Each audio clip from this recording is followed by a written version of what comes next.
ખાવડા વિસ્તારમાં ટ્રાફિકના નિયમોનું ખુલ્લેઆમ ઉલ્લંઘન થઈ રહ્યું છે તો બ્રેક લાઇટ અને સિગ્નલ વગર અને 3 નંબર પ્લેટ સાથે દોડતી ટ્રેલર ગાડીથી જનજીવન જોખમમાં મુકાયું છે। ખાવડા વિસ્તાર તથા તેની આસપાસના મીઠાવાડા માર્ગ પર ટ્રાફિક નિયમોનું ખુલ્લેઆમ ઉલ્લંઘન થતા જોવા મળી રહ્યું છે।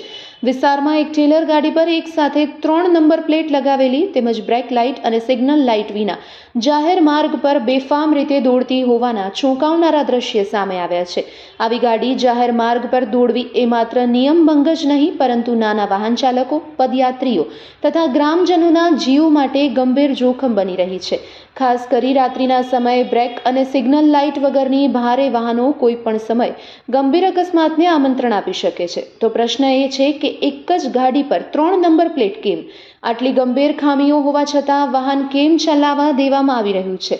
સ્થાનિક આરટીઓ, ટ્રાફિક પોલીસ અને તંત્રની ચેકિંગ વ્યવસ્થા ક્યાં છે? ખાવડા વિસ્તારમાં ચાલી રહેલા મોટા પ્રોજેક્ટના નામે નિયમોને તોડીને ભારે વાહનો બેફામ દોડાવવામાં આવી રહ્યા હોવાનો ગંભીર આક્ષેપ સ્થાનિકોમાં ચર્ચાનો વિષય બન્યો છે।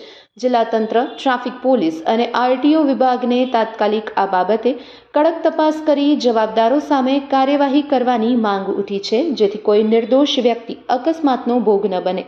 અજબ દુનિયા, ગજબ કિસ્સા નહીં, પરંતુ હવે કાયદો બોલવો જોઈએ એવી લોકોની માંગ છે। રિપોર્ટ બાય રિયાઝ નોતિયાર, કચ્છ કેરે ટીવી ન્યૂઝ, મુરુ, નખત્રાણા।